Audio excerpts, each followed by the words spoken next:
In a little more than 24 hours, President-elect Donald Trump will be sworn into office for his second term inside the Capitol Rotunda. The president-elect participating in the first of many inauguration festivities overnight, which included a fireworks display outside of Washington at his Virginia Golf Resort. Really beautiful, by the way. The final preparations are now underway as supporters and guests of his descend on the nation's capital. NewsNation's Elina Shirazi is live at the White House for us this Sunday. Elina, what measures are being taken for his inauguration, and what does it feel like in D.C. right now? Hena, good morning. Good to be with you. Yeah, I mean, it feels like a different Washington. Everything looks different around the Capitol, around the White House, around other parts, some serious landmarks around Washington, D.C. Just things look different. And even though I was here early morning, the energy does feel very thick in the air. You know, you got politicians, you have celebrities, and of course, you have tens of thousands of Americans right here in the beating heart of the nation's capital to witness history on Monday for that swearing-in ceremony. But we have been calling Donald Trump the president-elect. But tomorrow, we know he will be sworn in as the commander-in-chief. We know that right now final preparations are underway now to move the event inside the Capitol Rotunda because of these plummeting temperatures. And notably, this is the first time in about 40 years that this has happened. So this is notable for sure.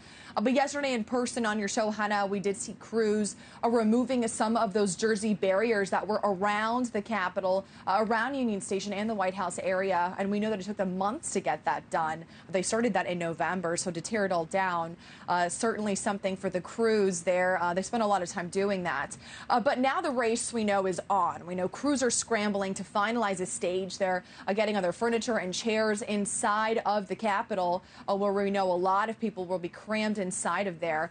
But in a statement on Truth Social, we know that Trump explained his decision for the ceremony move, saying he didn't want to see people hurt or injured in any way, and that was part of his explanation for moving that inside. But now, because of this change, the Joint Congressional Committee on Inaugural Ceremonies says that only people with tickets for the presidential platform, as well as members of Congress, will be able to attend this in person. We did get to speak with people who were walking around the Capitol. They're from different parts of the country here. They tell us they have mixed feelings about it being inside. As someone who's going to be watching it, I personally disagree, but I understand it's going to be really cold, so maybe not everyone's up for that, but I think it should be outside. It was only inside when Reagan had it because it was on a Sunday, so I think that's a little different, but I prefer it to be outside still. I'm fine with it because I want him safe, because he's going to be our president and he needs to be protected every way possible.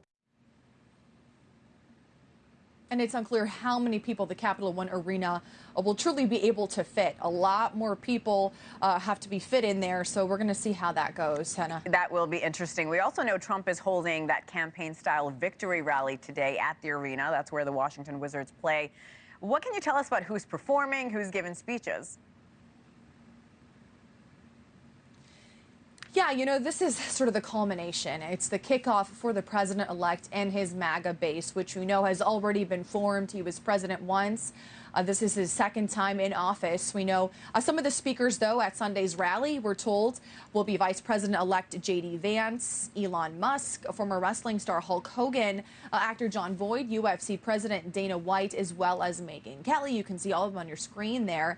There will also be a full lineup of performers with some star power here. Kid Rock, Billy Ray Cyrus will be there, the Village People, Lee Greenwood, as well as the Liberty University Choir. But after Monday, Hena, we know it's time for the new administration to get to work and get all of those day one priorities that the president-elect has promised into action. Yeah, hit the ground running in that building behind you at the White House. Elina Shirazi, thank you. Thanks for watching. Go to joinnn.com to find NewsNation on your television provider. And don't forget to click the red subscribe button below to get more of NewsNation's fact-driven, unbiased coverage.